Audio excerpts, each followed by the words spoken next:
You're watching Swipe, and here's a little taste of what we've got for you on this week's show. Pavarott's. Is this what the next generation of opera singers looks like? Has swiping right killed romance? I sit down with a world-famous relationship author.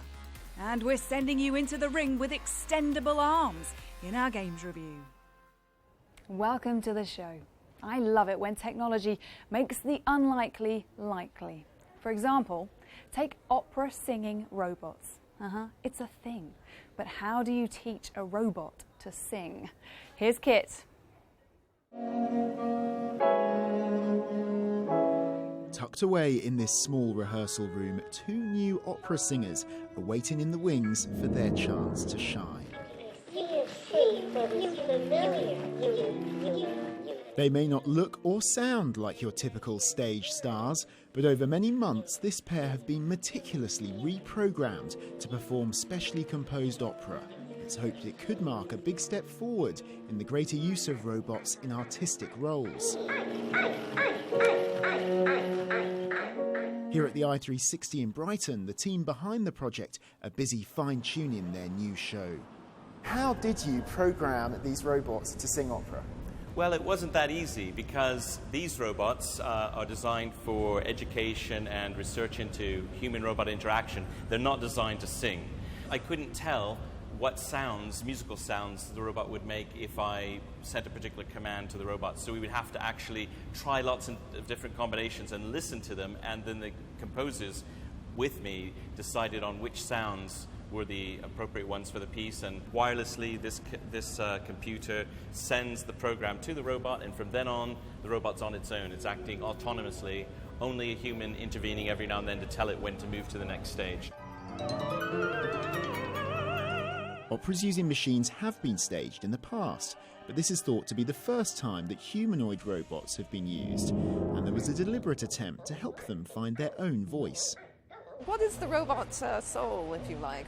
How can we really hear that? I translated the words that they would sing into binary code, and so they sing, oh, 1, oh, oh, 1, oh, 1, 1, 1.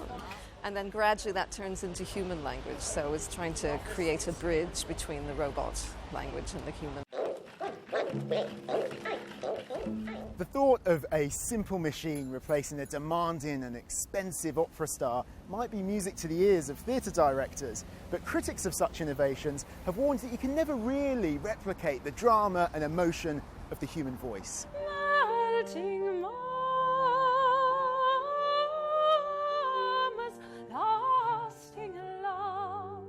I still think that to replace a human singer would be something that would be a really, really big feat and not something I could see happening. There are clearly some challenging notes ahead, but it may not be too long before classically trained tenors and sopranos have to start worrying about their new digital competition. Thank you. Kit Bradshaw, Sky News. What do you reckon? The future of opera singing? Let us know. Tweet us at Sky News Swipe. But don't go anywhere, because still to come, a former monk who went on to become one of the world's best-selling relationship authors has a warning about the way technology is affecting our love lives. That's coming right up after a roundup of some of this week's tech news. Uber's troubled chief executive, Travis Kalanick, has quit after some of its top investors demanded his resignation. Uber's been in a controversial spotlight recently with questions over its working culture and claims of sexual harassment. Electronic glasses that claim to allow legally blind people to see have launched in Europe. The makers of eSight say it uses a high-definition camera to capture what a user is looking at before algorithms enhance the video footage and display it on two screens in front of their eyes. And Netflix UK has launched a feature that lets children make decisions for their favourite characters and create their own story endings. Stick around for our games review in just a few minutes. We've got what our reviewer says could be the best racing game ever. But before that... Now for something a little bit different. Swipe is a tech show, you know that, so you're used to watching us try out new innovations to see if they might help improve our lives. But rarely do we look at what happens when tech might not be 100% helpful. one of the world's best-selling relationship authors, was in the UK recently. I went to meet him and he had a lot to tell me about how he thinks technology is affecting our love lives. John Gray is one of the best-selling relationship authors of all time. He was once a celibate monk for 9 years. That was before he became famous for his Men Are From Mars, Women Are From Venus self-help books in the 1990s, back in the days when no one had a smartphone. Technology has had a huge impact on the quality of our relationship. It's like a distraction that absorbs us, almost like a bottle of alcohol. You know, drinking is fun, but too much is not a good thing. Going online is fun, it's good, but too much of it pulls us away from the normal stimulation of a relationship. People don't understand that digital electronic stimulation is similar to drugs in terms of the brain chemical it produces, dopamine. Dopamine is that which creates the brain chemical that creates attraction between men and women. But when you're being stimulated through the news all the time and the Facebook and the massive amount of information that's coming in, it overwhelms the brain with dopamine. So normal stimulation of dopamine doesn't affect us anymore. And the same thing happens with children today. The best babysitter is just give them an iPad and let them play their games. What parents don't realize is too much of that actually changes their brain, just like a drug addict. It causes you to become dependent upon high stimulation in order to feel alive, and normal stimulation is kind of boring and flat. So for the younger generation and for the older generation, relationships are becoming kind of flat and boring, and people need to do all kinds of things to sort of spice it up and create the attraction again. Why women gain weight after marriage and men don't. John's not anti-tech. He's got a YouTube channel and an online blog giving relationship advice. It doesn't mean we can't have technology and good relationships. I'm pointing out that with technology, with more women in the workplace, women being financially independent without depending on a man, with those new challenges in our relationships, new skills can help us to resolve that. We all know dating apps are big business. The simplicity of flicking through profiles and spotting faces you fancy. But has swiping right killed romance? It's very easy to just move on from one person to the next to the next. And it's important to slow the whole process down. And what would slow the process down if women would slow down? It's like they have the doors. The man's job is to earn the key to open the door. And for anyone already through the doors and in a relationship. So what would your top 3 tips for men and for women be to survive and be happy in this stress and tech-filled world? So 3 points for men. Be good listeners, plan dates, and show affection. And if you're angry, you have to add the 4th. And if you're angry, stop talking and do something to rebuild your testosterone. Your heart will open and come back and be more loving.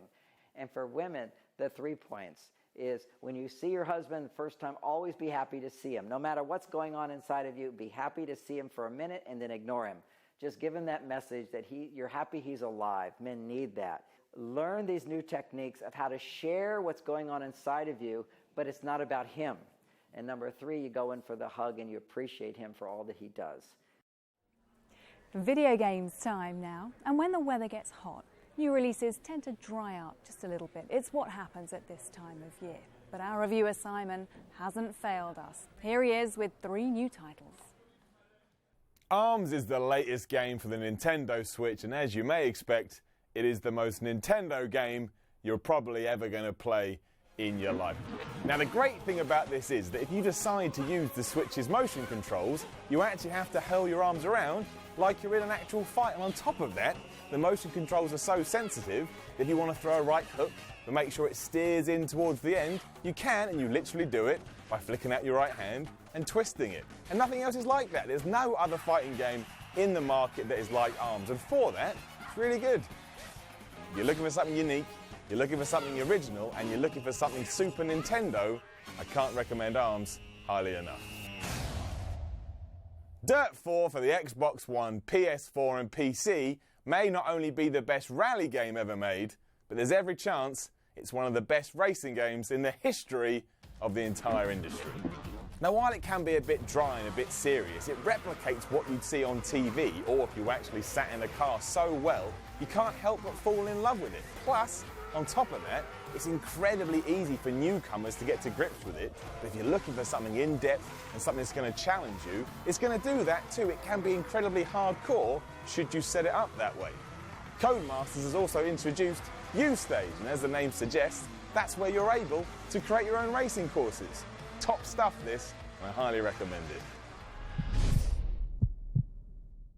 Tekken 7, as you may have figured out, is the 7th entry in the Tekken series, but because of that, it's a love letter to the franchise in general and a great fire all round. Now, the best thing about that is that Tekken has looked at other games in the genre and gone, I don't want to do it like that. I'm Tekken. I want to do it how I've always done it, and that's why it's a 3D fighter surrounded by a bunch of other games that stick to a 2D plane. But that's great. You can actually sidestep around your opponent and use that 3D space to do combos and other moves you may not be able to do in other games. It's also got an incredibly good character customization option where you can take your favourite fighters and dress them up however you want. Tekken 7 has always been at the forefront of the industry, and this one is no different. Well, that's it for this week's episode. Why not follow us on Twitter at Sky News Swipe, and you can see what we get up to throughout the week. And you can watch any of our Swipe episodes on demand in all the usual places. We'll be back again next time. See you then.